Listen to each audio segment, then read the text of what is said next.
यो हो बहसको साथमा कामना सेवा विकास बैंक, प्रगतिको आधार कामना सेवासँगको कारोबार। नेपाल टेलिकमको 4G नै पर्फेक्ट छ। नेपाल टेलिकम, राष्ट्रको सञ्चार।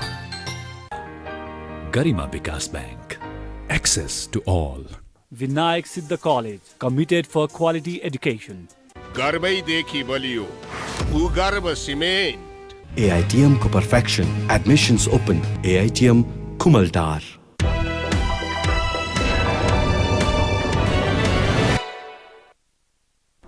नमस्कार, यो बहसमा म यहाँहरूलाई हार्दिक स्वागत गर्दछु।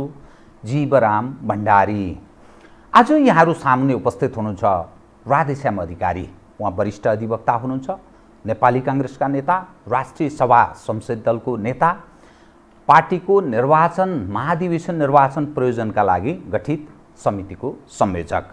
उहाँसँग आज म मूलतः दुई विषयलाई उठान गर्ने प्रयत्न गर्नेछु।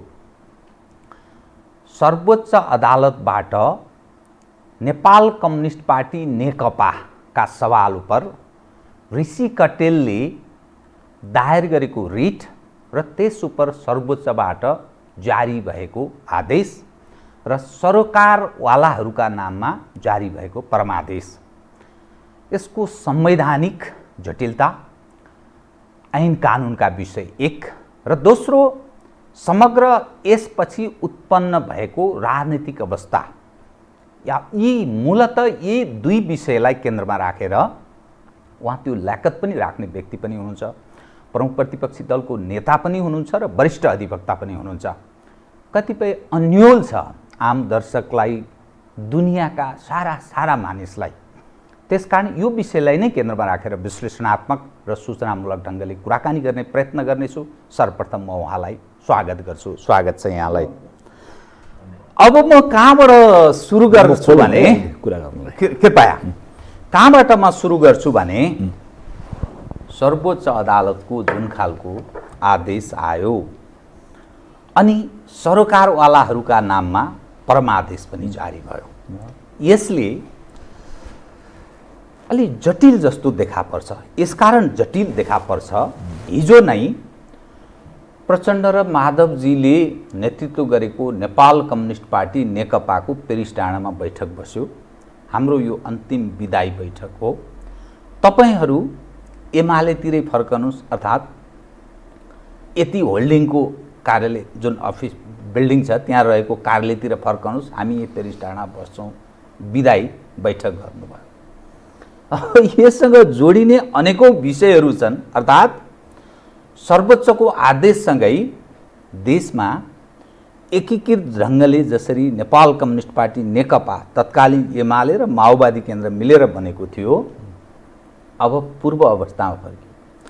नेकपा माओवादी केन्द्र र नेकपा एमाले, त्यसपछि उत्पन्न भएका अनेकौँ राजनीतिक अवस्था, यो सरकार, जनप्रतिनिधिको रूपमा चयन भएका व्यक्तिहरू, जस्तै प्रतिनिधि सभाका सदस्य एकजना विद्या भट्टराई हुनुहुन्छ कास्कीको, त्यसै गरी 19 जना राष्ट्रिय सभाका सदस्यहरू पनि हुनुहुन्छ, कतिपय प्रदेश सभाका पनि हुनुहुन्छ, कतिपय स्थानीय तहका पनि हुन्छ, जो नेपाल कम्युनिस्ट पार्टी नेकपाका नाममा निर्वाचित रहनुभयो। केही व्यक्ति ओलीजीतिर आउनुभएको छ तत्कालीन माओवादी केन्द्रका, केही व्यक्ति माओवादी केन्द्रतिर गएको, त्यो वैधानिक ढङ्गले एक देखाउने प्रयत्न गर्नुभयो। अब हामी यता फर्क्यौँ। अब यो स्थितिलाई कसरी बुझ्ने, मैले यहीँबाट सुरु गरेँ कृपया। पहिलो कुरा, अब यो हाम्रो चाहिँ न्याय प्रणालीको एउटा दोष भनौँ अथवा चाहिँ के छ भने ठिक बेठिक जे भने पनि हाम्रो न्याय प्रणालीमा छिटो निर्णय दिने क्षमता चाहिँ कमजोर भएर गएको छ। सबभन्दा यसको अहिलेको चाहिँ यो अहिले अवस्था खराब भएको चाहिँ त्यस कारणले हो जस्तो लाग्छ, अरू केही पनि कुरा होइन। हाम्रो उखान भन्दैन, हाम्रो चाहिँ भनाइ नै छ, ढिलो न्याय गर्नु भनेको न्याय नगर्नु हो भन्छ। तर दुर्भाग्य के छ भन्नुहुन्छ भने झन्डै 3 वर्षदेखिको पुरानो मुद्दा यति बेलामा आएर छिनियो होइन। त्यस कारणले गर्दाखेरि यदि यो मुद्दा आखिर लिखित जवाब सबै परिसकेको थियो, त्यसले प्राथमिकता पाएर 6-8 महिनाभित्रमै निर्णय हुँदो हो भने मुलुकको चाहिँ राजनीतिक कोर्स सायद अलग हुन्थ्यो होला। तर अब हामीले चाहिँ त्यो अब घडीको सुईलाई उल्टाउन सक्छौँ। त्यस कारणले गर्दाखेरि जे होस् अहिले निर्णय दियो। निर्णय दिएकोमा दुईवटा पाटो छ। एउटा पाटो कन्ट्रोभर्सियल छैन। त्यो के भन्नुहुन्छ भने के चाहिँ विवादास्पद छैन? जस्तो चाहिँ नेकपा चाहिँ ऋषि कटेलको हो कि यो चाहिँ के छ भन्नुहुन्छ भने ऋषि कटेलको नेकपा चाहिँ अघिल्लो हो कि होइन भन्ने कुरा विवादास्पद भएन। प्राय सबै कानुन व्यवसायीहरूले सबैले एउटा कुरा स्वीकार गरेका छन् न्यायिक जगतमा। त्यो के भन्नुहुन्छ भने ऋषि कटेलको पार्टी चाहिँ के छ भने कायम गरिएको त्यो न्यायसङ्गत छ। त्यो इस्यु पनि थियो, इस्युमा बसेर सर्वोच्चले निर्णय गर्यो भन्ने छ। दोस्रो पक्ष चाहिँ अहिले कन्ट्रोभर्सियल बनाइएको छ। त्यो भनेको के भन्दाखेरि नेपाल कम्युनिस्ट पार्टी नरहेपछि त्यो चाहिँ दुवै पूर्व अवस्थामा पार्टीहरूलाई फर्काइयो भन्ने एक, र त्यो एउटा कुरालाई हाइलाइट गरिएको छ। तर के कुरा चाहिँ हाइलाइट गरिएको छैन भने ती दुवै पार्टीहरू जो पहिले मिलेका थिए, मिलेर नेपाल कम्युनिस्ट पार्टी बनाएका थिए, तिनलाई चाहिँ के छ भने तपाईँहरू अब चाहनुहुन्छ भने रितपूर्वक निर्वाचन आयोग जानुहोस् र एकीकृत हुनुहोस्, र निर्वाचन आयोगले पनि अरूको पार्टीसँग नजुदाइकन, नामहरू नजुदाइकन जुन व्यवस्था छ, कानुनको व्यवस्था छ, राजनीतिक दल सम्बन्धी व्यवस्था छ, त्यसलाई तिमीले हिजो गरेको निर्णय गलत हो, अब तिमी त्यसलाई हेरिकन कानुन बमोजिमको निर्णय दिन समर्थ छौ भनेर भन्यो, परमादेश जारी गर्यो। यो दोस्रो भागमा चाहिँ के छ भन्नुहुन्छ भने अहिले अलिकति कन्ट्रोभर्सी छ। कन्ट्रोभर्सी के छ भन्दाखेरि यो मागको विषय हो र भन्ने कुरा आएको छ। तर मलाई के लाग्छ भने यो नमागेको निर्णय दियो, नमागेको विषय एउटा कुरा के हुन्छ भने केही कुराहरू यस्ता हुन्छन्, मलाई लागेको स्वाभाविक रूपमा त्यो नभनिएको भए के हुन्थ्यो। एकछिन हामी कल्पना गरौँ, नेपाल कम्युनिस्ट पार्टी चाहिँ ऋषि कटेलको हो, यो होइन, उत्प्रेषणको आदेशले बदर हुन्छ भनेर भनेको भए आज प्रधानमन्त्रीको पार्टी कुन हुन्थ्यो, के हुन्थ्यो त, के हुन्थ्यो? अथवा चाहिँ के छ भने माओवादीको पार्टीको चाहिँ के हुन्थ्यो, प्रचण्डजीको पार्टीको के हुन्थ्यो? मतलब नेपाल कम्युनिस्ट पार्टी चाहिँ आदेशले बदर गरिदिने, तर के पनि नबोलेको भए के हुन्थ्यो? यतापट्टि मान्छे ध्यान दिइरहेको छैन। त्यस कारणले गर्दा के हुन्छ भने जे कुरा तर्कसङ्गत हुन्छ, कमन सेन्सको कुरा हुन्छ, यसलाई चाहिँ कहाँसम्म चाहिँ बोलिदियो उसले भन्दाखेरि तपाईँहरू पूर्व अवस्थामा पुग्नुभयो, तपाईँहरू एकीकरण गर्ने भए पुनः जान सक्नुहुन्छ पनि भनिदियो होइन। तपाईँलाई हामीले केही अरू उसले केही पनि गरेको छैन, हस्तक्षेप गरेको छैन। तपाईँहरूको मेलमिलाप हुन्छ भनेदेखि मेलमिलापलाई पनि निरन्तरता दिन सकिन्छ, तर पार्टीको नाममा जुन तपाईँले चाहिँ जुन पाउनु भएको छ त्यो चाहिँ पाउनु भएन। यति हो बोलेको।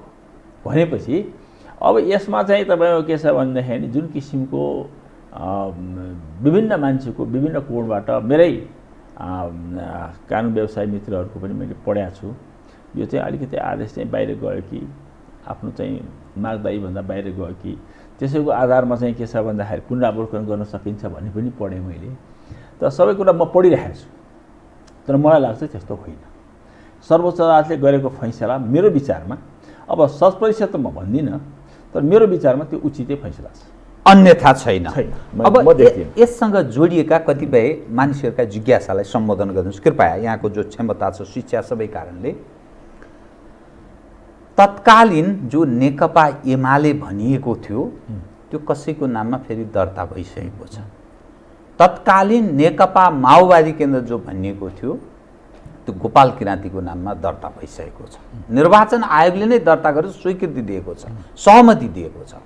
अनि यी दण्डित हुने, ऊ दण्डित हुने, त्यो ऋषि कटेल जो जुन बेला उहाँको राजनीति त्यति हैसियत छैन, कमजोर हुनुहुन्छ, व्यक्तिको हिसाबले सक्षम हुनुहुन्छ, तर सङ्गठनात्मक हिसाबले कमजोर हुनुहुन्छ। एउटा संवैधानिक अङ्गले त्यो पार्टी दर्ता भएको यथावत रहँदै संवैधानिक अङ्गले किन दर्ता त्यो ठालु हौँ भन्ने पार्टी नेताहरूको पक्षलाई अनुमति दियो र त्यो सारा प्रक्रिया पुर्यायो त्यहाँबाट जनप्रतिनिधि पनि चयन भए। एउटा मानिसले इग्नोरेन्स अफ ल इज नो एक्सक्युज भनिन्छ नि, कानुनको अज्ञानता क्षम्य हुँदैन। अब यो सवाल उप के गर्ने बताइदिनुहोस् त, एउटा संवैधानिक अङ्गको जुन त्रुटि दण्डित को हुने? कुरा के छ भन्नुहुन्छ भने अब यसैलाई हामीले यसरी हेर्नुपर्छ। निर्वाचन आयोगले जे काम गरेका थियो त्यो त्रुटिपूर्ण थियो कि थिएन भन्ने कुराको आधिकारिक निर्णय गर्ने ठाउँ थलो भनेको सर्वोच्च अदालत हो र त्यसले चाहिँ निर्णय गर्यो त्रुटि थियो भन्ने भयो। अब यसरी बुझौँ हैन, यति कुरा त प्रश्न भयो। किन आधिकारिकता जसले प्रदान गर्छ त्यसैलाई मान्नु पर्यो नि। तपाईँ हामीले सडकबाट भनेर हुने कुरा त भएन। र त्यो त्रुटि हो भनिसकेपछि अब को दण्डित हुने र को दण्डित नहुने भन्ने कुरा पब्लिक अफिस होल्ड गर्ने मानिसहरूको हकमा हामीहरू के भन्छौँ भने उनीहरूले गरेका काम यदि बदनियतपूर्वक गरेका छैनन् भने तिनलाई चाहिँ के छ भने इन्स्टिट्युसनल हेजार्ड्स भन्छौँ। त्यो उनीहरूले सद्नियत साथ काम गरेका छन्, गुड फेथमा काम गरेका छन् भनेर भनियो भने अब त्यसमा दण्डित हुने कुरा आउँदैन। खालि के भयो भने यस्ता कुरा नदोहोरिउन् भविष्यका लागि भन्ने कुरा त्यो नजिरको रूपमा रहने भयो। तर त्यो कारणले चाहिँ उनीहरू दण्डित हुन्छन् व्यक्तिगत रूपमा चाहिँ त्यो बेला जो निर्णय गर्ने निर्णयकर्ताहरू छन् तिनीहरू दण्डित हुन्छन् भन्ने कुरा चाहिँ म स्वाभाविक मान्दिनँ। तर यिनीहरू एउटा अर्को प्रश्न छ यसैसँग जोडिएको कुरा। जस्तो भन्नुहोस् न, हामीले निर्वाचन आयोगमा बस्ने पदाधिकारीहरूको नियुक्ति संविधानले तोके बमोजिम संविधानको दायरा बमोजिम गरेका छौँ कि छैनौँ, यो चाहिँ महत्त्वपूर्ण हुन्छ। र यो कुरा अहिले फेरि विचाराधीन छ, विवादास्पद छ। किनभने संवैधानिक परिषदको योभन्दा अगाडि स्वयं प्रमुख आयुक्त नियुक्ति हुँदाखेरि पनि अपोजिसनको लिडर उपस्थित हुनु थिएन। यो कुरा ख्याल गर्नुहोस् हैन। र अहिले यसपटक पनि के छ भनेदेखि तपाईँको निर्वाचन आयोगमा चाहिँ नियुक्त हुनुभएका पदाधिकारी उहाँहरूको व्यक्तिगत कुरा मैले गरे होइन, त्यसमा पनि तपाईँको ठुलो विवादास्पद नियुक्ति भएको छ हैन। अध्यादेशै लिएर आएर गरेको नियुक्ति छ। मैले भने कि चाहिँ हामी संस्था निर्माण गर्छौँ कि गर्दैनौँ, संस्थाको तटस्थता कायम गर्नको निम्ति होला ती मान्छेहरू अहिले पनि तटस्थ होला, मलाई के भन्नु छैन।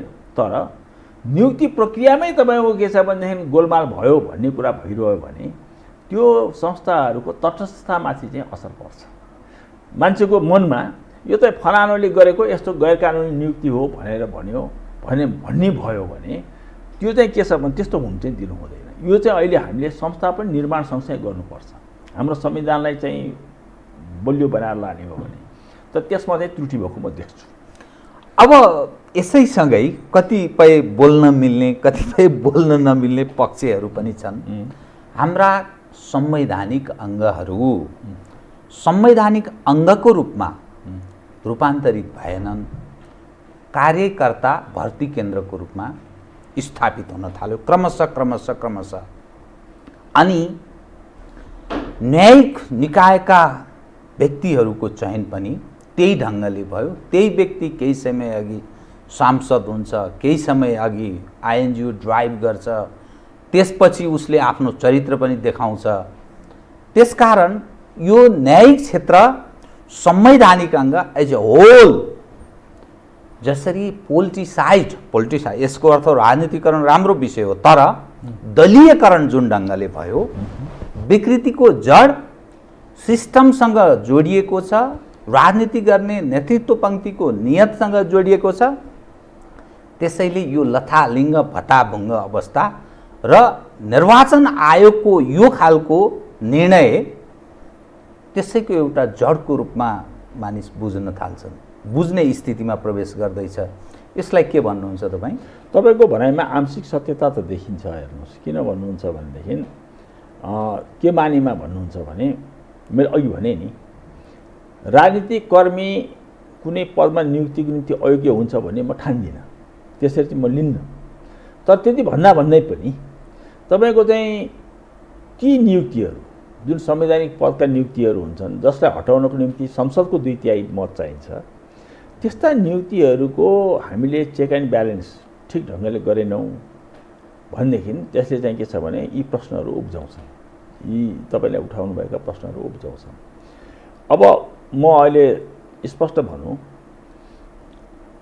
पहिले कुरा तपाईँकोमा अगाडि पनि आएर मैले एकचोटि भनेको थिएँ, सम्झना होला। निश्चय नै संवैधानिक परिषदको नियुक्ति र सरकारको नियुक्ति एउटै होइन है युवराजजी, मैले भनेको थिएँ, तपाईँले सम्झनु भएको छ भने।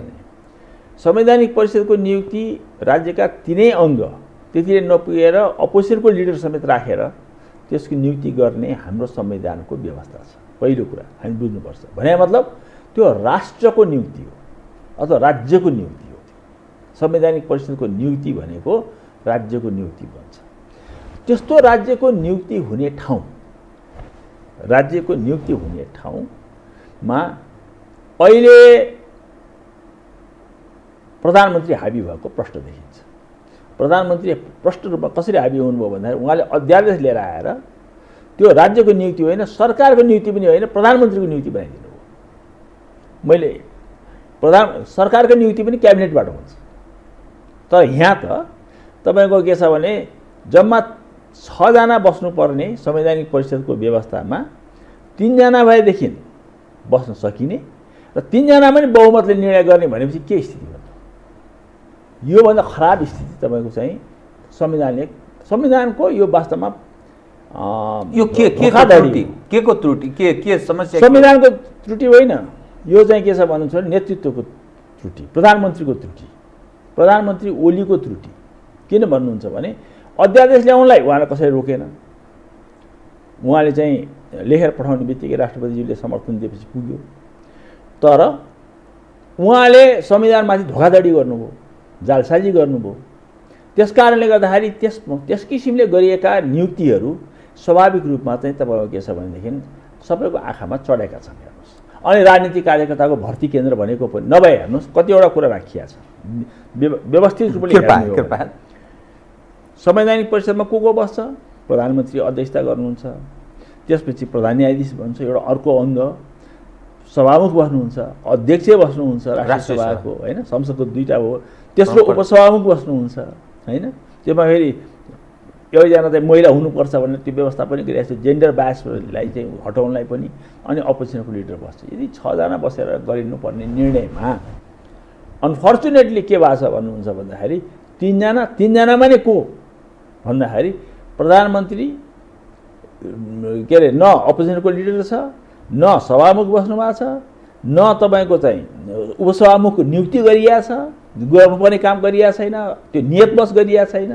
त यस्तो स्थिति गरिदिएपछि तपाईँको संविधानमाथि खेलबाड भयो, संविधानमाथि धोखाधडी भयो, संविधानमाथि तपाईँको मजाक भयो।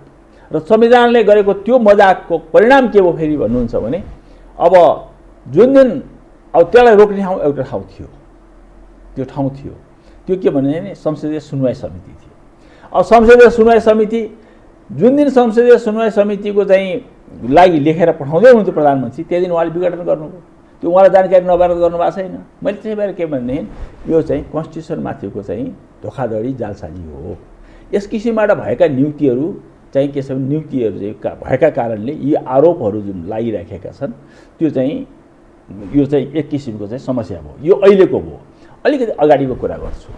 योभन्दा अगाडि त अध्यादेश थिएन, तैपनि कार्यकर्ता भर्ती भयो भन्ने कुरा, आफ्ना मान्छे चिट झिकेर चाहिँ भर्ती गर्छन् भन्ने कुरा, नहुनुपर्ने मान्छे भर्ती भए भन्ने कुरा त फेरि यथावत छ। त यो किन हुन्छ भन्दाखेरि यसमा हामीले पद्धति बनाउनु पर्छ, पद्धति बनाउन सकिन्छ। प्रधानमन्त्री जो अध्यक्ष गरिरहनु भएको छ संवैधानिक परिषदको, त्यसलाई ऐनै बनाएर पनि त्यसमा चाहिँ के छ भन्नुहुन्छ भने त्यो रोस्टर बनाउने प्रक्रियाहरू तय गर्न सकिन्छ। को मान्छे कस्तो कस्तो क्राइटेरियाका मान्छे एउटा संविधानले भनेको छ र संविधानले भनेकै कुराहरू पूर्ति गर्नका निम्ति यदि हामीले स्वच्छ मनले मान्छे छान्न चाह्यौँ भने हामीले त्यसमा कुनै किसिमको चाहिँ के छ भने नगर्न सकिने ठाउँ छैन। ऐन बनाएर बनाउन सकिन्छ, नियमावली बनाएर बनाउन सकिन्छ, रोस्टर बनाएर बनाउन सकिन्छ। र प्रधानमन्त्रीले त के गर्नुपर्छ मेरो विचारमा भन्नुहुन्छ भने अरूले चिट झिक्ने नै होइन। प्रधानमन्त्रीले जो त्यसको अध्यक्षता गरिरहनु भएको छ संवैधानिक परिषदको, उहाँले भन्नुपर्छ तपाईहरुलाई यी मान्छेहरूको लिस्ट मैले दिएको छु, हामीले यी मान्छेहरू छान्नु छ यो प्रयोजनको लागि, यसमा हेरेर तपाईको यसको चाहिँ तपाईहरुले चाहिँ अध्ययन गरेर आउनुहोस् र छलफल गर्नुपर्छ भन्नुपर्छ र बायोडाटा सहित उनको ब्याकग्राउन्ड सहित दिनुपर्छ। र त्यो बायोडाटा ब्याकग्राउन्ड लिएर आएर बसेर छलफल गर्न थालेको भए यी कुराहरू केही पनि हुने थिएन। कुनै राजनीतिक दलको मान्छे भए पनि केही प्रब्लम पर्ने थिएन। कुनै पनि राजनीतिक दलको भए पनि त्यो मान्छे योग्य छ, सबैले चारजनाले हेर्दाखेरि मतलब मान्छेले हेर्दाखेरि हो त नि यो मान्छे राजनीतिक दल गएर के भएर यसले जे काम गर्छ भनौँ न त्यसले चाहिँ निष्पक्षतापूर्वक गर्छ। यो आफ्नो काममा चाहिँ किन राजनीतिक दलको मान्छे हुने बित्तिकै निष्पक्ष हुँदैन भन्ने त हुँदैन, किनभने हामी राजनीतिक दल भन्ने राखेर नै हामीले उ गरेका छौँ। कुनै न कुनै राजनीतिक दलसँग सम्बन्ध हुनसक्छ मान्छे। त्यस कारणले गर्दाखेरि यो किसिमको दृष्टिकोण बनाएर गएको भएदेखि हामी यो अपवादबाट जोगिने थियौँ। तर अनफर्चुनेटली यी कामहरू भएनन्। र दोस्रो कुरा अनि अर्को ठाउँ थियो जुन पहिलेका कुराका लागि यसपटक त हुनै पाएन। जुन प्रक्रिया हामीले राखेका छौँ सुनवाईको, त्यो सुनवाईको पनि यति कमजोर बनाइयो कि संसदीय सुनवाई पार्टीको लाइनमा गयो अनि मान्छे भन्ने फेरि मौका पाए। त्यहाँ त कम्तीमा पार्टीको लाइनमा नगर्नुपर्ने नि, असल मान्छे आओस् भनेर त के छ भने हरेक मान्छेले विचार पुर्याएर काम गर्न त छुट पाउनु पऱ्यो नि। त्यसमा पनि हुइप जस्तो लाग्ने किसिमको हुन थाल्यो भने तपाईँको के छ भने अनि जोगिने र नजोगिने कुरा भएन, सबैतिर बिग्रदै गएको छ। त्यो स्थिति हो। मतलब यो चाहिँ के छ भने हाम्रो कानुनको भन्दा पनि यसको इम्प्लिमेन्टेसन कार्यान्वयन पक्षमा चाहिँ धेरै कमजोर भएको देख्छु र आउने दिनमा सुधार्नुपर्छ भन्ने मेरो चाहिँ भनाइ छ। दुई विषय। अब सवाल के रह्यो भने संवैधानिक परिषदको बैठक बस्यो, ठुलो सङ्ख्याका पदाधिकारीहरू चयन भए। त्यसमा 3 जनाको उपस्थिति, प्रधानमन्त्री, प्रधान न्यायाधीश, राष्ट्रिय सभाको अध्यक्ष र ठुलो सङ्ख्याका मानिसहरूको चयन भएको छ। 1 नम्बर 2 अब जुन यहाँले एउटा शब्द चयन गर्नुभयो धोकाधडी, संविधानमाथिको धोकाधडी, बदमासी, त्यसको चेक एन्ड ब्यालेन्स गर्ने र त्यसलाई दण्डित गर्ने, कसैले त्यसो गर्यो भने दण्डित गर्ने यो पक्ष अब कसले गर्ने, कसले हेर्ने र त्यो नियुक्त भएका पदाधिकारीहरूको अब अवस्था के रहने? नियुक्त भएका पदाधिकारीहरूको त अब अहिले उहाँहरूले आफ्नो शपथ लिएर चाहिँ काम गरिरहनु भएको छ। म उहाँहरूको बारेमा केही पनि टिप्पणी गर्न चाहन्न। हटाउन 2/3 बहुमत चाहिन्छ संसदको। हो त्यो धेरै दुष्कर कार्य छ। फेरि के भनेर हटाउने? उहाँहरूको नियुक्ति भएका व्यक्तिहरूलाई दोष लगाउने ठाउँ छैन। नियुक्ति पाएकाहरूको हकमा नियुक्ति गर्नेहरूलाई चाहिँ गर्ने भनेको राजनीतिक कुरा भयो, अविश्वासको प्रस्ताव हो, प्रधानमन्त्रीले बदमासी गर्नुभयो भन्नु भने अविश्वासको प्रस्ताव होला। तर यसमा एउटा कुरा छ, त्यो के भने सर्वोच्च अदालतमा मुद्दा परेको छ, त्यहाँबाट करेक्सन हुनसक्छ। अध्यादेश स्वयं संविधान बमोजिम भयो कि भएन 1 र संसदीय सुनवाई संविधान बमोजिम जुन भएको छ त्यसलाई नियमले काट्न सक्छ सक्दैन 2। यो दुवै विषय सर्वोच्चको चाहिँ विचाराधीन विषय छ र सर्वोच्च अदालतबाट त्यस कुरामा हामी आशा गरौँ यसमा चाहिँ के भने आधिकारिक व्याख्या आउँछ। र अर्को एउटा कुरा छ, फेरि त्यसैसँग फेरि तपाईले पुनः प्रश्न गर्न सक्नुहुन्छ। स्वयं प्रधान न्यायाधीश बसेर गरेको निर्णय भएको हुनाले प्रधान न्यायाधीश बसेर गरेको निर्णय भएको म त्यही विषय उठाउन खोज्दै थिएँ। त्यसमा चाहिँ के तपाईँ यो अपेक्षा गर्नुहुन्छ भनेर तपाईँ भन्नुहुन्छ भने यो काम नियुक्ति गर्ने काम कतिपय अवस्थामा त्यो एक्जिक्युटिभ जब हो, यसरी बुझ्नुहोस्। परेको मुद्दा भनेको न्यायिक काम हो, डबल ह्याट। अब हाम्रो संविधानले नै त्यो स्वीकार गर्यो। कुरा के भन्नुहुन्छ भने डबल ह्याटको व्यवस्था गर्यो। प्रधान न्यायाधीशले के राख्ने हुँदैन थियो संवैधानिक परिषदमा, राख्नु हुँदैन थियो। तर हामीले के भन्नु भने चेक एन्ड ब्यालेन्सको निम्ति त्यहाँ चाहिँ राख्नुपर्छ। त्यो राज्यको 3 अङ्ग, मैले अघि भने राज्यको नियुक्ति हो यो भने नि त, 3 अङ्ग बसेर चाहिँ सरकारको होइन राज्यको नियुक्ति भने। त राज्यको नियुक्ति बनाउनको निम्ति त्यो कार्यकारिणी जब हो त्यसमा बस्नुभयो। अब यतापट्टि के छ भने उहाँले न्यायिक मन लगाएर चाहिँ हेर्नुपर्ने कुरामा हेर्नुहुन्न भनेर हामीले पूर्व अनुमान गर्न मिल्दैन मेरो विचारमा, पहिलो कुरा। दोस्रो कुरा त्यसमा चाहिँ के छ भन्नुहुन्छ भने 1 जना मात्रै न्यायाधीशहरू हुने होइनन्, त्यसमा चाहिँ बहुसङ्ख्यामा न्यायाधीशहरू हुन्छन् र पक्षहरूले राखेका कुराहरूलाई ध्यानमा राखेर, जस्तो मेरो विचारमा फ्रड अन कन्स्टिट्युसन हो मैले ठाडै भनिदिएको छु होइन। मैले बहस गरेँ भने मैले यही कुरा राख्ने हो बेन्चमा। यो अध्यादेशलाई तपाईँ खारेज मात्रै गरेर पुग्दैन, अध्यादेशले ल्याएका दुष्परिणामका रूपमा आएका, जस्तो अहिले भनौँ न, अहिले नै भन्नुहोस् नेपाल कम्युनिस्ट पार्टी गए मात्रै होइन नि, सर्वोच्च अदालतले के पनि बोल्यो भने तिमी पूर्व अवस्थामा नि पुग्यौ भने भन्न सक्दो रहेछ नि होइन।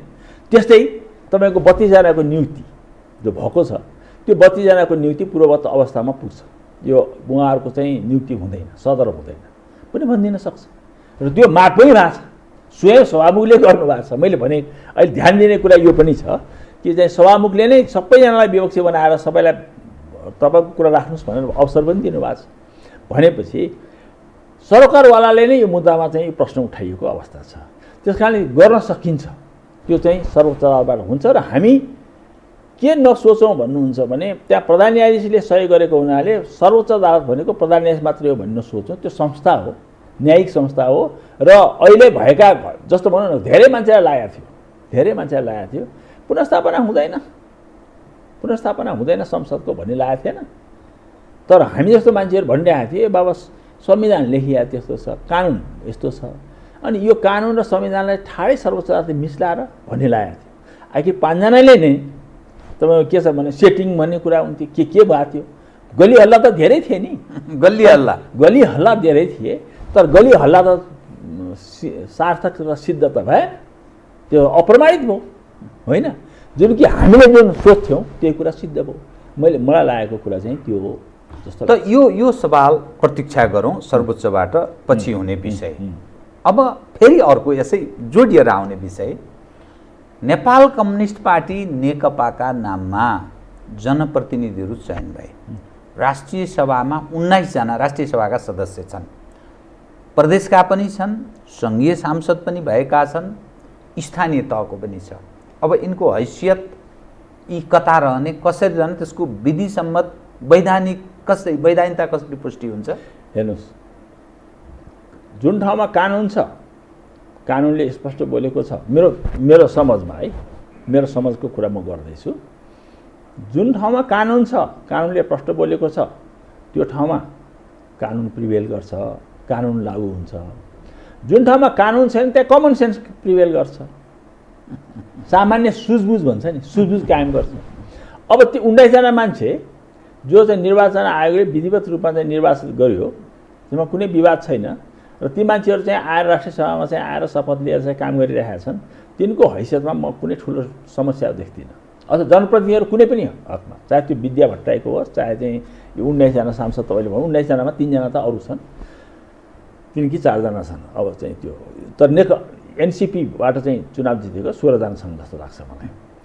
16 जनाको हकमा त उनीहरूको हैसियत के हो भन्नुहुन्छ भने, उनीहरूको चाहिँ एनसीपीमा टिकट जिते पनि अब यहाँ सूर्य चिन्हको कुरा आएको छ, सूर्य चिन्हको अर्थ छैन, त्यो सूर्य चिन्हको अर्थ हुँदैन। हुन्छ के भने उनीहरूको स्वतन्त्र हैसियत हुन्छ। आजको दिनमा उनीहरू चाहिँ यदि राष्ट्रिय सभामा आज बोलाइराखिएको भए उनीहरू स्वतन्त्र रूपमा चाहिँ उनीहरूले चाहिँ भोट हाल्न पाउँथे। अब उनीहरूलाई चोइस छ, उनीहरू कुन पार्टीमा जोइन गर्ने नगर्ने भन्ने उनीहरूलाई चोइस हुन्छ।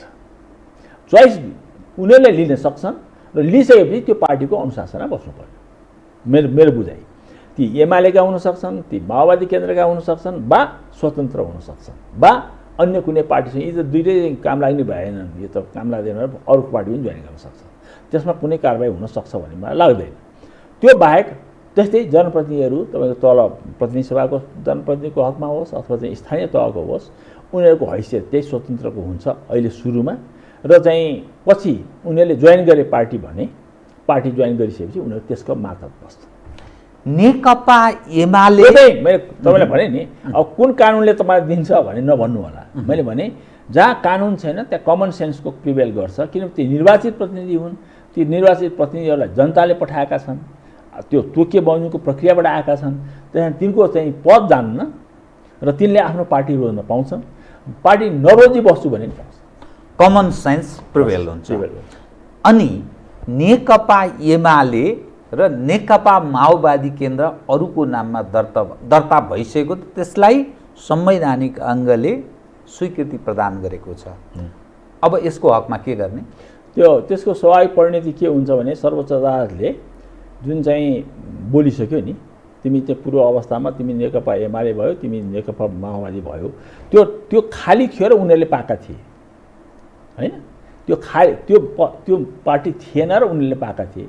त्यो पार्टी बुझाइदियो सर्वोच्च अदालतले भनेपछि त्यो स्वतः नै तपाईँको के छ भने त्यसलाई चाहिँ प्रतिकूल असर पर्छ भन्ने मलाई लाग्छ। अब म यहाँसँग राजनीतिक विषयमा केन्द्रित रहन्छु जुन कानुनी कुरा सिद्धि हो। जुन साला काला मानिसहरूको जिज्ञासा के होला कसो होला यहाँले त्यो गाँठो पुगाइदिने प्रयत्न गर्नुभयो, बहुत धन्यवाद छ। तर समग्रमा यो राजनीतिक अवस्था हेर्दा हामी यो देशमा राजनीति गरिरहेका छौँ कि ख्याल ठट्टा गरिरहेका छौँ कि यो कसरी बुझ्ने? यो समग्र तस्बिर हेर्दा यो राजनीति भनिन्छ यसलाई? हेर्नुहोस्, मैले यसलाई कसरी भनौँ, अब पहिले के हुन्थ्यो भने युरोपियन स्ट्यान्डर्डबाट हेर्दाखेरि, अमेरिकन स्ट्यान्डर्डबाट हेर्दाखेरि हाम्रो राजनीति अलिक कमजोर भएको म देख्थेँ। हाम्रो राजनीतिज्ञहरू हाम्रो धेरै कस्ता होला नि यिनीहरू, त्यहाँ कस्तो छ भने भनिन्थ्यो। तर यो साइन्स एन्ड टेक्नोलोजी अथवा आइटीको कारणले गर्दाखेरि हामी यति जानकारी राख्ने भयौँ कि म त राजनीति भनेकै सायद चाहिँ के छ भने यस्तै हुँदो रहेछ जस्तो लाग्न थालेको छ। अमेरिकाकै राजनीतिलाई हेर्नुहोस्, गएको प्रेसिडेन्सियल इलेक्सनको लेभल हेर्नुहोस् होइन, तपाईँको त्यसपछि युरोपियन कतिपय देशहरूको चाहिँ कुराहरूलाई हेर्नुहोस् भन्दाखेरि अब कहीँ पनि त्यो बेन्चमार्क रहेन राजनीतिको। हामीले यस्तो हुन पाए पो भन्ने हुन्थ्यो नि, त्यो बेन्चमार्क रहेन। त्यसै हुनाले म यो लक्ष्मण रेखा, आदर्श पक्षहरू, सिद्धान्तवाद, विचार, कतिपय चरित्रका हामी जहिले कुरा गर्दाखेरि भन्थ्यौँ भने एउटा बेन्चमार्क छ नि त। पश्चिममा एउटा बेन्चमार्क छ, साम्यवादी देशहरूको एउटा बेन्चमार्क छ भने जुन भनिन्थ्यो, त्यो बेन्चमार्क हामी देख्न छोड्यौँ। त्यो लक्ष्मण रेखा तोडियो र हामीले त्यहाँ फलानु ठाउँको चाहिँ हेरौँ भन्ने बित्तिकै त्यहाँ उत्तर भन्दा पनि प्रश्नवार्ता तेर्सिने भए। अब तर म के देख्छु भन्नुहुन्छ भने अब साउथ एसियामा जाउँ, अब हाम्रै वरिपरिका मुलुकहरूमा विशेष गरेर साउथ एसियालाई म लिउँ। साउथ एसियामा हेर्दाखेरि साउथ एसियाको एभरेज राजनीतिभन्दा हाम्रो राजनीति खराब छ भन्ने मलाई लाग्दैन, आज पनि लाग्दैन। हाम्रा राजनीतिज्ञहरूको बोलचालै नहुने, भन्नुहोस् न, बोलचालै नभएको। मलाई चाहिँ आज म पनि अब सक्रिय राजनीतिमा बसेकै पनि भनौँ न, संसदीय बसेकै पनि झन्डै 20 वर्ष पुग्न लाग्यो लगातार होइन। कुनै पनि दिन एउटाले अर्कोलाई नबोलेको, नभनेको, बोल्न चाहेको यस्तो कुरा मैले सुनेको छैन, बस्न चाहेको सुनेको छैन। हो, कटाक्षहरू भएको छन्। कटाक्ष भनेको कहिलेकाहीँ ह्युमर पनि हुन्छ, पोलिटिकल ह्युमर पनि हुन्छ, त्यसलाई त्यसै रूपमा लिनुहुन्छ, कहिलेकाहीँ अलिक बढी पनि हुन्छ। तर त्यसो भन्ने बित्तिकै तपाईँको के छ भन्नुहुन्छ भने हाम्रो पोलिटिक्स चाहिँ खराब छ भिसेभिस अरू देशहरूको भन्दा चाहिँ मलाई म ठान्दिनँ। हेर्नुहोस्, यो कुरालाई मैले स्वीकार गर्दिनँ। त्यस कारण र अब यस्तो हुन पाए हुन्थ्यो भने त मलाई पनि लाग्छ, तपाईँलाई पनि लाग्छ, हाम्रो आम नागरिकलाई पनि लाग्छ। किनभने आम नागरिकको अपेक्षा त हामी सामान्य जनभन्दा राजनीतिज्ञहरू अलिकति हाई मोरल भएको देखाउन् होइन। आखिरमा चाहिँ के छ, तिनीहरू नैतिकवान देखिउन्, तिनीहरू भ्रष्टाचार नगरून्, सुशासन कायम गरिदिउन्, हामीले भोट दिएर जिताएका प्रतिनिधिहरू हुन्, त्यस कारण तिनीहरू अरूभन्दा अलिक पृथक हुन् भन्ने चाहना राख्नु उनीहरूको अपेक्षा हो। तर के छ भन्नुहुन्छ भने अरू मुलुकहरूमा जसरी राजनीति चलिरहेको छ त्यो मुलुकहरूको भन्दा हामी धेरै बेस्ट मोडल भन्दिनँ, तर खराब पनि छौँ भन्ने। म यहाँसँग अलिकति सैद्धान्तिक एक विषय उठान गर्छु, फेरि अन्यथै म बढिन्छु। जुन प्रजातन्त्र 21औं सदी प्रजातन्त्र या लोकतन्त्रको युग हो, कतिपय मानिस यसरी बारम्बार एडभोकेसी गरेको सुनिन्थ्यो। अब साम्यवादीहरूको युग समाप्त भयो, उनीहरू पतन भए, संसारमा जसरी समाप्तिमा गए त्यसै गरी नेपालमा पनि यिनीहरूको भविष्य छैन भनेर जो भनिन्छ। साम्यवादी नै हो भन्ने नाममा नेपालमा मत पनि झन्डै 2/3 बहुमत निकटको अवस्थामा नेपालका कम्युनिस्ट हौँ भन्नेहरूलाई प्राप्त भयो।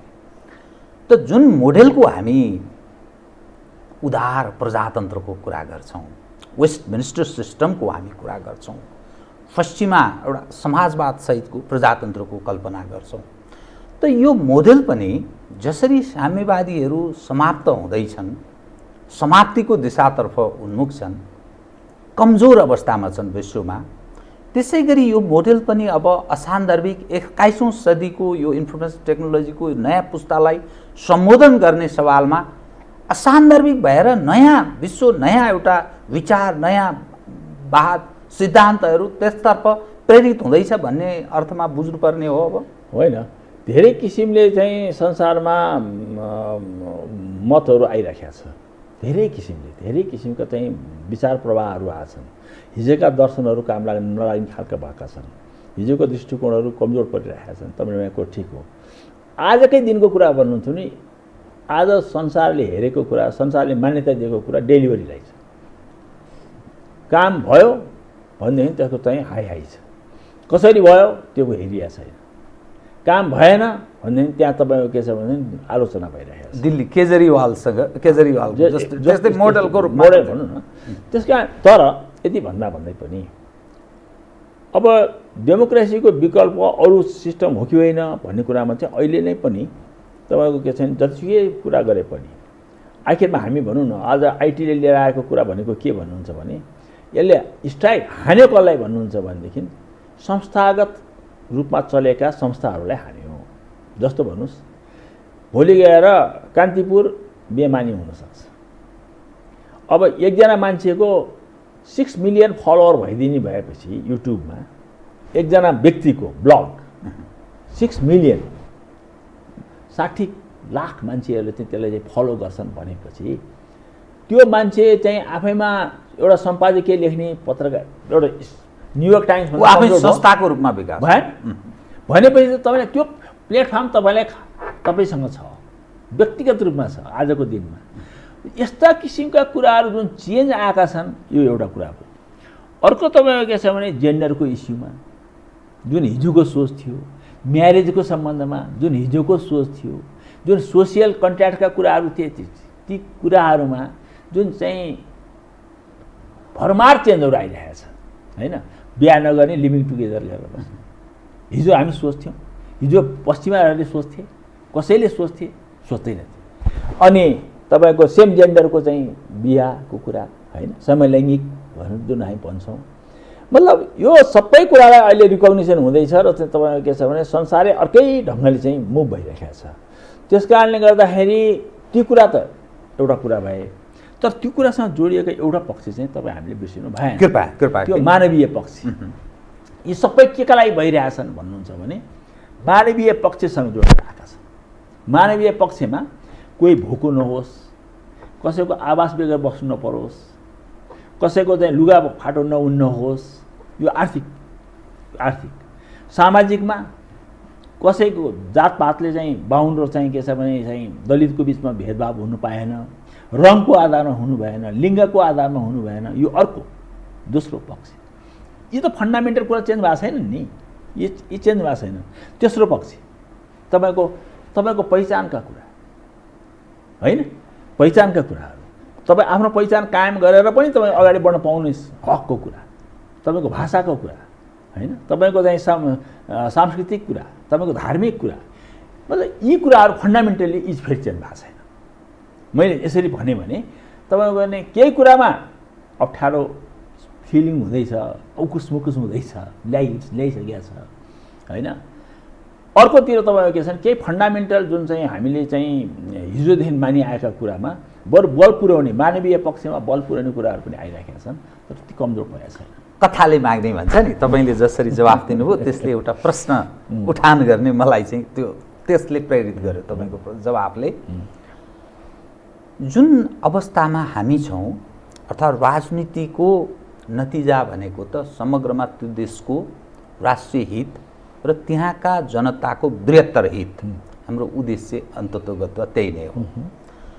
मानिसहरू यस ढङ्गले पनि प्रश्न उठान गर्ने गर्छन्, जुन देशका नागरिक गरिब छन्, अशिक्षा, दीनदुखी छन्, अनि यी सारा चिजसँगै त्यो अभावले अनि पछौटेपन यसले त्यो प्रलोभनको शिकार हुन्छन्।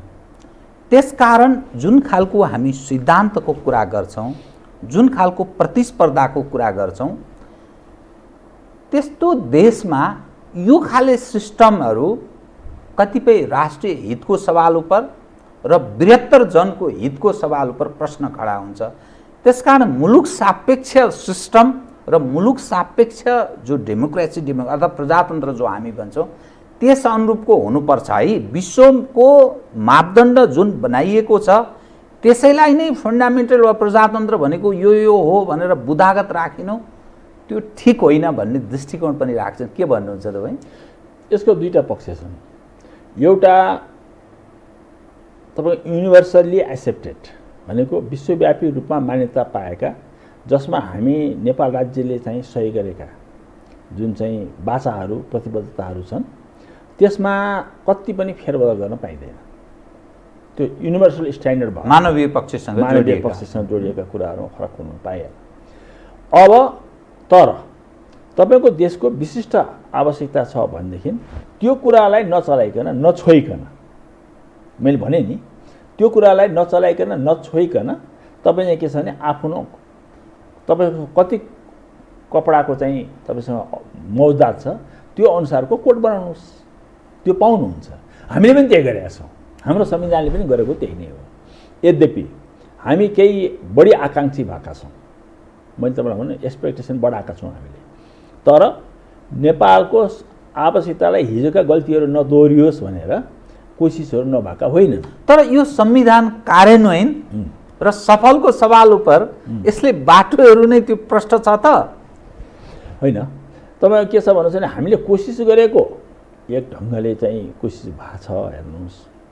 अब त्यो कोसिस फेल हो भन्नको लागि तपाईँको चाहिँ म धेरै यो हतारो गर्नुहुन्न भन्छु। केही कुर्नुपर्छ, केही कुर्नुपर्छ। केही भनेको कम्ती होइन, होइन जस्तो भनौँ न, तपाईँको केही कुराहरूमा हाम्रो अप्ठ्यारोहरू देखिसकियो, तिनलाई संशोधन गर्ने साहस गर्नुपर्छ। मैले तपाईँलाई प्रश्न भन्नुपर्दाखेरि के संशोधन गर्नुपर्ने देखिसकिएको छ। कुनै यो बुधा भन्ने त्यस्तो अर्थात् महत्त्वपूर्ण केही पक्ष छ त्यस्तो कुराहरू छ। जस्तो उदाहरणको लागि तपाईँ भन्नुहोस् न, अब यो अहिले हाम्रो तपाईँले जल्दो बल्दो कुरा गर्दाखेरि अब जुन किसिमले प्रदेशमा चाहिँ सरकारहरूको जसरी भयो, मतलब संविधानलाई नटेर्ने कुराहरू चाहिँ जम्मैतिरबाट देखिए के ठाउँ ठाउँबाट देखिए, तिनले त ब्लक गर्नु पऱ्यो नि, त्यो त ब्लक गर्नु पऱ्यो नि। यस्तो भयो भने कसले हेर्ने? किनभने यो सबै कुरा के भन्नुहुन्छ भनेदेखि हामीले अहिले मैले सामान्य समझबुझमा छोड्या हो, राजनीतिज्ञहरूलाई समझबुझमा। तर उनीहरूले समझबुझ गुमाए। त्यो 1 नम्बर प्रदेशमा देखियो, 3 नम्बर प्रदेशमा देखियो, यी पनि देखियो, मतलब सङ्घमा पनि देखियो। हाम्रो हिउँदी अधिवेशन के को लागि थियो? विधेयकहरू पास गर्नको लागि। हामीले बनाएको संविधान त्यही न हो। बजेट अधिवेशनमा विधेयक पनि पास हुन्छन्, बजेट पनि पास गर्नुपर्ने हुन्छ, त्यो एउटा कुरा हो। नीति र कार्यक्रम पनि हुन्छ र कम्तीमा 2टा चाहिँ 6 महिनाभन्दा नगरिकन बोलाउन सकिँदैन भन्ने व्यवस्था थियो। अस्ति राष्ट्रिय सभाको बैठक बोलाइयो, 4 दिनमा सकियो, 4वटा बैठक पनि बसेन। अहिले जब प्रतिनिधि सभाको बैठक बोलाउनलाई सर्वोच्च अदालतले आदेश जारी गरिसकेपछि के सङ्घीय संसद बोलाउन सकिँदैन थियो? राष्ट्रिय सभा बोलाउनु पर्दैन थियो? हिउँदी अधिवेशन काम गर्नु पर्दैन थियो? अनि यो पनि हामीले कसले हालिदिने त्यो कुरा? यो चाहिँ के छ भन्नुहुन्छ भने कसले हालिदिने? संविधानमा हरेक कुरा लेख्ने। मैले भन्नु खोजेँ नि, अस्ति राष्ट्रिय सभा बोलाइयो, त्योमा के काम हुनु पाएन। अहिले प्रतिनिधि सभा बोलाइयो, यसमा पनि के काम नहुने भयो। किन भन्नुहुन्छ भने जनतालाई चाहिएको त विधेयक होला नि, नागरिकताको विधेयक आएको छैन। हेर्नुहोस्, ऊ त सिभिल एभिएसनको चाहिँ 2टा विधेयक पास नभएपछि युरोपमा उडाउनु पाइएको छैन, जहाजहरूले थन्किएर बसिरहेका छन्, तपाईँ थाहा छँदैछ। त्यस्तै अख्तियार दुरुपयोग अनुसन्धान आएका विधेयकहरू बसिरहेका छन्। मतलब भरमार विधेयकहरू तपाईँको के छ भन्नुहुन्छ भने पछिल्लो संसदको चाहिँ बाँकी छ। त किटेर अझै थप केही परिमार्जन यो गरिनुपर्छ, यो हुनुपर्छ भने स्पष्ट हुनुपर्छ, अस्पष्ट हुनु भएन। अब कानुन बनाउनै पर्ने भयो कि यस्ता कुराहरूलाई। कानुन बनाएरै के छ भन्नुहुन्छ भने यस्तो अवस्थामा अब जुन कुरालाई चाहिँ के भन्छ समझबुझलाई चाहिँ काम गरेको भएदेखि त्यो बनाउनु पर्ने थिएन। अन्त प्र्याक्टिसले चलाउँछन्। अब हाम्रो प्र्याक्टिस भनेकै छैन। अब यदि यही नै प्र्याक्टिस आजको प्रधानमन्त्रीले देखाउनु भएको प्र्याक्टिस नै हो भने त हाम्रो चाहिँ स्वेच्छाचारिता बढ्ने भयो। अब यो जल्दो बल्दो जिज्ञासा, प्रमुख प्रतिपक्षी दल नेपाली काङ्ग्रेसको तपाईँ राष्ट्रिय सभाको संसदीय दलको नेता, प्रधानमन्त्रीको अहिलेको उपस्थिति हेर्दा उहाँ अल्पमतमा देखिनुहुन्छ। यसकारण अल्पमतमा संविधानत सर्वोच्चको आदेशपछि हेर्दा नेकपा एमालेको मात्रै देखिनुभयो। प्रधानमन्त्रीलाई बहुमत प्राप्त छैन, किनभने प्रचण्डजी र उहाँ बिचको दूरी बहुत छ। माओवादी केन्द्र अलग छ, पेरिस डाँडामा छ। नेकपा एमाले यति होल्डिङको हेडक्वार्टरमा छ। अब यो स्थितिमा नेपाली काङ्ग्रेस आगामी दिनमा कसरी प्रस्तुत हुने, अविश्वासको प्रस्ताव उप के, शेरबहादुरजी प्रधानमन्त्रीका लागि दौरा सुरुवाल नयाँ सिलाएर बस्नु भएको बजारिया गल्ली हल्ला भन्छ नि, गल्ली हल्ला छ। अनि अब जुन राजनीतिक दृश्य देखिएको छ, काङ्ग्रेस कसैको मातहतमा रहेर सहयोगी सरकारको भूमिका निर्वाह मात्रै पनि गर्न सक्ने स्थिति कि नेतृत्व पाए गर्ने, या ओलीजीले भने झैँ यो त पुष्टि भयो नि त, जुन गन्जागोल अन्यलको जो राजनीति थियो छ, चुनावमा गएको भए त बरु एकरो ठिक हुन्थ्यो, चुनावमै नगइदिएको कारणले झन् अर्को स्थिति सिर्जना भएन भने। हेर्नुहोस्, हामीले चाहने र नचाहने कुरा होइन। कुरा के हो भन्नुहुन्छ भने संविधान त जुन कुरा भयो गरियो त्यो कुरा ठिक थियो कि थिएन भन्ने कुरा हो हैन। उदाहरणको लागि पहिलो कुरा त के छ भन्नुहुन्छ भने नेपाली काङ्ग्रेसकै कुरा गर्नुभयो तपाईले। म अस्तिको पदाधिकारीहरूको बैठकमा मलाई बोलाउने गरेको छ, म पनि जाने गर्छु र चाहिँ पदाधिकारीहरूको बैठकमा पनि यो कुराहरू छलफल नभए होइनन्। यसमा मीमांसाहरू, राजनीतिक मीमांसाहरू भए। तर त्यसमा एउटा कुरा के हो भन्नुहुन्छ भने हाम्रो स्थितिको पनि हामीले चाहिँ जायजा लिनु पर्यो नि। पहिले नेपाली काङ्ग्रेसले जायजा लियो। प्रतिनिधि सभामा हाम्रो उपस्थिति भनेको 63 सिट, 63 मा दुईजनाले गर्दा 61 बाँकी 61 रह्यो। 61 जनाले हामीले चाहेर पनि हामी अविश्वासको प्रस्तावसम्म दर्ता गर्न सक्दैनौँ। यो संवैधानिक व्यवस्था छ हैन। हाम्रो त्यो अवस्था मतलब अपोजिसन धेरै विक हो। गएको चुनावमा हाम्रो अपोजिसनको चाहिँ जुन रोल हामीलाई उपस्थिति कमजोर रह्यो, प्रतिपक्ष कमजोर रह्यो। अब त्यो स्थितिलाई ध्यानमा राखेर हामीले कुनै पनि कुरा गर्नु पर्दाखेरि हामीले अर्को पार्टीसँग सल्लाह गर्नुपर्ने हुन्छ। हाम्रो स्थिति त्यो छ। त्यस कारणले गर्दाखेरि हामीले यति बेला पर्ख र हेर भनेर चाहिँ नीति बनायौँ। अहिले पर्खने र हेर्ने नै नीति बनायौँ। किन भन्नुहुन्छ भने स्पष्टता भइसकेको थिएन। नभन्दै हामीले हतारो गरेको भए, जस्तो भन्नुहुन्छ बजारमा चाहिँ गली हल्ला के छ भनेदेखि तपाईँको गली हल्ला भन्छु मैले। हाम्रो प्रचण्डजीहरू त्यो बेला माधव नेपाल पनि सबैजना गएर तपाईँ नै प्रधानमन्त्री हुनुभयो, शेरबहादुरजीलाई प्रस्ताव गरियो गली हल्ला अनुसार। मलाई सोझे चाहिँ कसैले नै भनेको छैन यो कुरा, यो प्रस्ताव आयो आएन भनेको छैन। तर उहाँहरूको चाहिँ यो हो जस्तो लाग्छ मलाई व्यक्तिगत रूपमा। प्रचण्ड माधवले प्रस्ताव गरेको हो जस्तो लाग्छ तपाईँलाई? हो जस्तो लाग्छ। उहाँहरूले चाहिँ तपाईँ प्रधानमन्त्री हुनुहोस् र चाहिँ के छ भने मिलिजुली सरकार बनाऊ भनेको। अब हाम्रो सभापतिले त्यसमा चाहिँ प्रष्टसँगले चाहिँ के राख्नुभयो कुरा भन्दाखेरि चाहिँ होइन, पार्टी उहाँहरू अहिले पनि विधिवत रूपमा चाहिँ दुई हुनु भएको छैन। उहाँहरूको प्रस्ताव नै काँचो भयो, अपरिपक्व छ। त्यस कारणले गर्दाखेरि अहिले हामीले हतारो गर्नुहुन्न। त्यही हो हाम्रो पोजिसन त्यति बेला। अब अहिले आजको दिनको चाहिँ के छ भने नि, पहिलो कुरा हाम्रो पार्टीको बैठक बसेको छैन। पार्टीको बैठक बसिसकेपछि पार्टीले लिए निर्णय दुई ठाउँबाट लिनुपर्छ हामीले। एउटा केन्द्रीय समितिबाट, एउटा चाहिँ संसदीय दलबाट। दुई ठाउँको निर्णय लिन बाँकी छ। यो नयाँ परिस्थिति भयो नि। तपाईँ हिजोको दिनको र आजको दिनमा फरक भइसकेको छ हैन। त्यस कारणले गर्दाखेरि त्यो परिस्थितिमा के गर्ने भन्ने कुरामा हामीले एक्चुअली जायजा लिनु पर्छ। अब एकछिनलाई भन्नुहोस्, अब को चाहिँ अब कसरी जाने? तपाईँ अरूको पार्टीमा मिलेर चाहिँ सहयोगीको रूपमा जाने या नेतृत्व गरेर जाने? अब अहिलेको अप्सन्स भनेको सबैलाई थाहा छ। एउटा हुन्छ नेकपा एमाले प्लस हामी पनि हुन सक्छौँ। नेकपा एमाले भन्दा बाहेकका अरूसँग मिलेर पनि बनाउन सकिन्छ, किन नम्बरको हिसाबले। अब अङ्कगणित चाहिँ फरक भएको छ अङ्क। तर नेपाली कङ्ग्रेसले एउटा कुरामा चाहिँ तपाईँ हामी स्पष्ट हुनु के बताइदिनु। त्यो के हो भन्नुहुन्छ भने राख्नुपर्ने हामीले अविश्वासको प्रस्तावै हो यो सरकारको विरुद्धमा। नेपाली काङ्ग्रेसको अगुवाईमा अरूलाई सहयोगी बनाएर गर्नुपर्ने हो। त त्यसमा कसको के भूमिका रहन्छ, कसरी जान्छ राजनीतिक कोर्स म भन्न सक्दिनँ। किन भन्नुहुन्छ निष्कर्षमा किन भन्नुहुन्छ भने 3 वर्ष हामीले ओलीजीको शासन व्यवस्था हेऱ्यौँ। उहाँको म अरू किसिमको कुरा म एक्सपेक्ट गरिरहेको थिइनँ। मैले उहाँबाट चाहिँ मेरो व्यक्तिगत कुरा पनि भनिरहेको छु। म उहाँबाट धेरै एक्सपेक्ट गर्दिनँ। उहाँलाई म 5 वर्षसम्म सरकार तपाईँकै पनि आएर मैले भनेको छु, यो सरकार 5 वर्ष मात्रै चलिदियो भने पनि हामीले ठुलो विजय गरेको ठहर छ। हामी कहाँ हेर्नुहोस् 5 वर्षसम्म एउटा चाहिँ विधिवत आएको सरकार चलेन, यो सबभन्दा खराब कुरा भएको छ भनेर मैले तपाईँसँग भनेको छु र म त्यसो पक्षको मान्छे।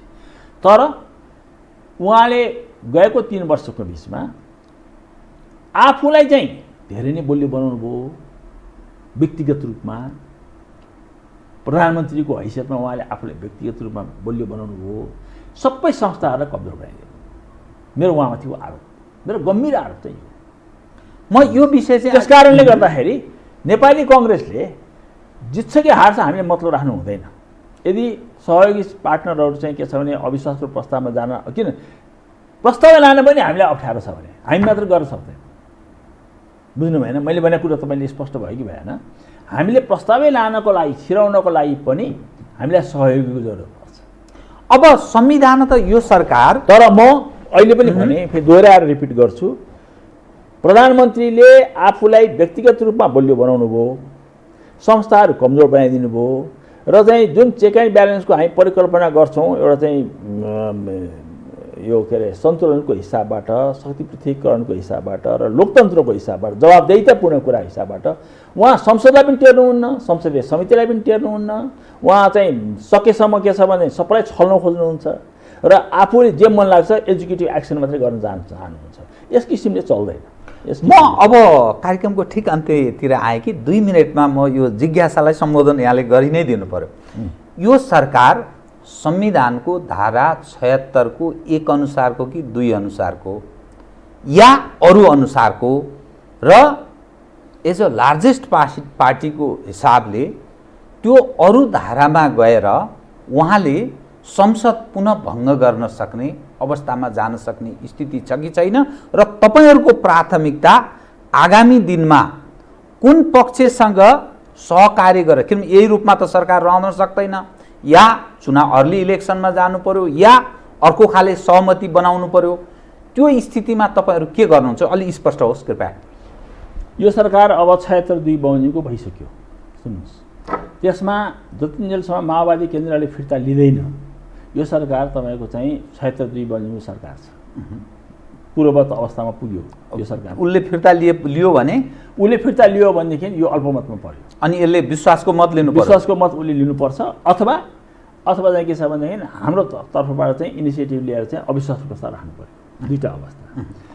त्यो प्राथमिकता केमा छ? म त अविश्वासको प्रस्तावमा जानुपर्छ भन्ने भन्छु। अनि त्यो अविश्वास प्रस्ताव अनि कथम ओली नेतृत्वको सरकार गयो भने कांग्रेसको नेतृत्वमा कि अरूको नेतृत्वलाई नै स्वीकार? त्यो त तपाईँको नेगोसिएसनको कुरा हो। त्यो त मतलब त्यसमा स्पष्ट भइसक्नु भएको छैन। त्यो कुरा भएको छैन। त्यो कुरा नभइकन मैले भन्नु पनि जरुरी छैन।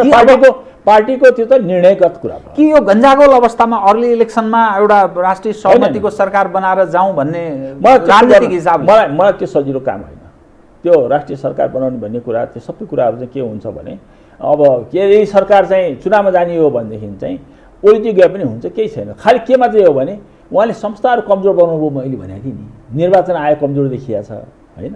अब निर्वाचन आयोगको यस्तै रीतिथिति भयो भनेदेखि अनि यस्ता यो तपाईँको नै संवैधानिक बाटोबाट अर्को गैर संवैधानिक बाटोतर्फ सोच्नुपर्ने हुन्छ। जस्तो किन ओलीजीले चुनाव गराउनु ओलीजीले हो र निर्वाचनमा घोषणा भएपछि निर्वाचन आयोगले हो नि। तर निर्वाचन आयोगैको काम कारबाही यो दिनमा जुन देखियो अहिलेको धेरै नै विवादास्पद भयो। निर्वाचन आयोग संवैधानिक अङ्गले गर्नुपर्छ। अब ओलीजीले चुनाव गराउँदाखेरि हाम्रो आपत्ति होइन, तर ओलीजीको काम कारबाहीबाट चाहिँ के भने निर्वाचन आयोग प्रभावित भयो भने जुन चाहिँ हाम्रो माझमा एउटा मानसिकता चाहिँ जुन वृद्धि हुँदैछ त्यो खतरा हो। अब ठ्याक्कै गर्नुपर्ने चाहिँ के त यो जो राजनीतिक अन्यल के पनि छैन। अहिले अन्यल त चिरिया छ। अब तपाईँ के छ भन्नुहुन्छ भने ओलीजीले या त विश्वास, अब पहिलो कुरा प्रचण्डजीहरूले चाहिँ त्यो लिनु भएन भने, फिर्तै लिनु भएन भनेदेखि उहाँ 76(2) को सरकार हुनुहुन्छ। अविश्वास प्रस्ताव हामी लगेनौँ भने पनि उहाँ नै बस्नुहुन्छ, ओलीजी नै बस्नुहुन्छ। दोस्रो स्थिति, तेस्रो स्थिति प्रचण्डजीहरूले फिर्ता लिनुभयो भनेदेखि चाहिँ त्यसपछि दुईवटा विकल्प। त्यति लिने बित्तिकै उहाँलाई 30 दिनभित्रमा उहाँले चाहिँ विश्वासको मत लिनु पर्यो। त्यो त लिनै पर्छ उहाँले। त्यो विश्वासको मत भन्दा त्यो अवस्थामा चाहिँ म व्यक्तिगत रूपमा चाहिँ अविश्वासको प्रस्ताव चाहिँ लानु चाहिँ उपयुक्त देख्छु। केही समय पर्खौँ र हेरौँ है त नेपालको राजनीति। हस्, धन्यवाद छ यहाँलाई। आदरणीय दर्शकवृन्द, उहाँ हुनुहुन्थ्यो राधेश्याम अधिकारी, वरिष्ठ अधिवक्ता तथा नेपाली काङ्ग्रेसका नेता, राष्ट्रिय सभामा नेपाली काङ्ग्रेसको संसदीय दलको नेता पनि। समसामयिक विषयलाई केन्द्रमा राखेर गरिएको कुराकानी।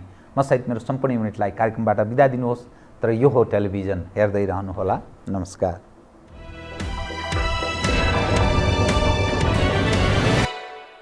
यो हो बहसको साथमा कामना सेवा विकास बैंक, प्रगतिको आधार कामना सेवासँगको कारोबार। नेपाल टेलिकमको 4G नै पर्फेक्ट छ। नेपाल टेलिकम, राष्ट्रको सञ्चार। Garima Bikas bank, access to all. Vinayak Siddha College, committed for quality education. गर्वैदेखि बलियो भूगर्भ सिमेन्ट। AITM को perfection. Admissions open. AITM Kumaltar.